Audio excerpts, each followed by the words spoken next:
మీకు తెలుగు కార్టూన్ కథలు, హాస్యపూరిత యానిమేషన్ వీడియోలు, నైతిక కథలు మరియు వినోదాత్మక కంటెంట్ ఇష్టమైతే మా మినీ క్రియేషన్ కార్టూన్ ఛానల్కు తప్పకుండా సబ్స్క్రైబ్ చేయండి.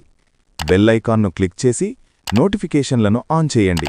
మా కొత్త వీడియోలు మిస్ అవ్వకుండా ఉండటానికి మీ మద్దతు మాకు చాలా అవసరం. ధన్యవాదాలు. లక్ష్మీపురం అనే గ్రామంలో విష్ణు, శ్రీను అనే ఇద్దరు అన్నదమ్ములు ఉండేవారు. విష్ణుకి ఇద్దరు కొడుకులు, రవి, కృష్ణ. శ్రీనుకి పిల్లలు లేరు. విష్ణుకి పొలాలు, గోదాంలు, కష్టంచేసి సంపాదించిన మంచి ఆస్తి ఉండేది. శ్రీను మాత్రం దినసరి కూలి చేసి కష్టంతో రోజులు నెడుపుతుండేవాడు. ఒకరోజు రాత్రి గాలివానలు బలంగా మొదలయ్యాయి. నది ఉప్పొంగి పల్లె పొలాల దగ్గర వరదనీరు చేరింది. గాలివానతో పొలాల పళ్లలు కూలిపోయాయి.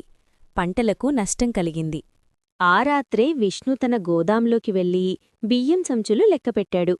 విష్ణు మనసులో, ఇన్ని బియ్యం సంచులు మన ఇంటి వాళ్ళకి చాలే, మరీ ఎక్కువే. కానీ నా తమ్ముడి ఇంట్లో ఏముందో, వాడికి అసలే పిల్లలు లేరు, వాళ్ళిద్దరికే సరిపోతుందా అని అనుకుంటే సరిపోతుందా? ఇలా ఆలోచించడం తప్పే కదా. 2 క్షణాలు మౌనంగా నిలబడి ఊపిరి బిగబట్టాడు. అన్నయ్యగా నేను ముందుండి చెయ్యందించాలి. ఇప్పుడున్నప్పుడే నేను సాయం చెయ్యకపోతే ఏ రోజైనా నేను అన్నయ్యనని ఎలా చెప్పుకుంటాను? అలా అనుకుని అర్ధరాత్రి ఎవ్వరూ చూడకుండా ఒక పెద్ద బియ్యం సంచి భుజాన వేసుకుని కృష్ణయ్య ఇంటి పెరట్లో నెమ్మదిగా పెట్టివచ్చేశాడు. అదే సమయంలో శ్రీను తన చిన్న ఇంట్లో మూతిపొదిలో ఉన్న కొద్దిపాటి ధాన్యాన్ని చూస్తూ ఆలోచిస్తున్నాడు. వింటున్నావా?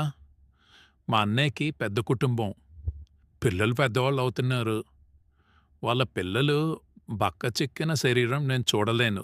మన దగ్గరున్నదెంతైనా వాళ్ళకిస్తే మనం 2 గింజలతోనైనా బతుకుతాం. భార్య కళ్లలో కంగారు, కాని గౌరవం కూడా. నీ మనసు ఎప్పుడూ అలాగే ఉంటుందండి. సరే, తీసుకెళ్ళండి. మీ అన్నయ్య ఇంట్లో పిల్లల ఆకలిగా ఉండకూడదు. అర్ధరాత్రి ఎవరికీ తెలియకుండా చిన్న సంచి భుజాన వేసుకొని శ్రీను గోదాం తలుపు దగ్గర ఉంచి నిశ్శబ్దంగా తిరిగి ఇంటికొచ్చాడు. ఇలా 2-3 రాత్రులపాటు విష్ణు పెద్ద సంచి మోసుకెళ్ళి శ్రీను ఇంటి పెరట్లో పెట్టేవాడు. శ్రీను చిన్న సంచి తీసుకెళ్లి విష్ణు గోదాం ముందు పెట్టేవాడు. కాని విష్ణు గోదాంలో సంచుల సంఖ్య తగ్గలేదు. శ్రీను ఇంట్లో ఉన్న ధాన్యం కూడా కొరవడలేదు. అరే, నేను ఇన్ని రాత్రులు బియ్యం సంచులు తీసుకెళ్తున్నా, కాని గోడంలో బియ్యం సంచులు ఎన్నున్నాయో అంతే ఉన్నాయి. ఇది ఎలా సాధ్యం? అన్నయ్యకిస్తున్నా, మన దగ్గర కూడా అంతే ఉండిపోతుంది. ఏమో, ఇది దేవుడు చేస్తున్న ఆటేమో. అంతలో ఇద్దరూ ఒక్క రాత్రి అనుమానం తీర్చుకోడానికి ఎవరూ చూడని సమయాన్ని చూసుకొని స్వయంగా బయల్దేరారు. నిశ్శబ్దమైన రాత్రి. గాలి మాత్రమే చెట్లను తట్టి శబ్దం చేస్తోంది. వీధి మూలలో ఒక్కసారిగా ఇద్దరూ ఎదురెదురుగా ఢీకొన్నట్లు తాకుకున్నారు. సంచులు నేలపై పెద్దగా పడిపోయాయి. అయ్యో తమ్ముడు, నువ్వేనా? అయ్యో అనయ్య, నువ్వేనా? కాసేపు ఇద్దరూ మాటరానట్లుగా ఒకరినొకరు చూస్తూ నిలబడ్డారు. తర్వాత విష్ణు నెమ్మదిగా ముందుకొచ్చాడు. తమ్ముడు, నీకు పిల్లల్లేరు.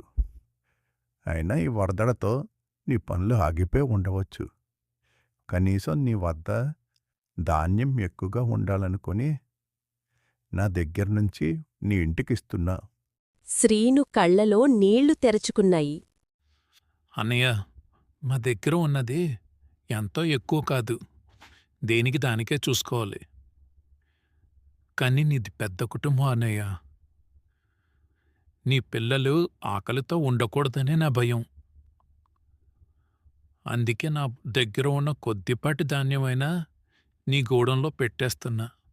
ఆ మాటలు ముగిసేలోగా ఇద్దరి కళ్లలోనుంచి కన్నీళ్లు కారాయి. డబ్బు, పొలాలు, ధాన్యం అన్నీ పోతేరా తమ్ముడు. ఇవన్నీ మన చేతుల్లో పెన్సిళ్ళు మాత్రమే. ఏదో ఒకరోజు అన్నీ మాయమైపోతాయి.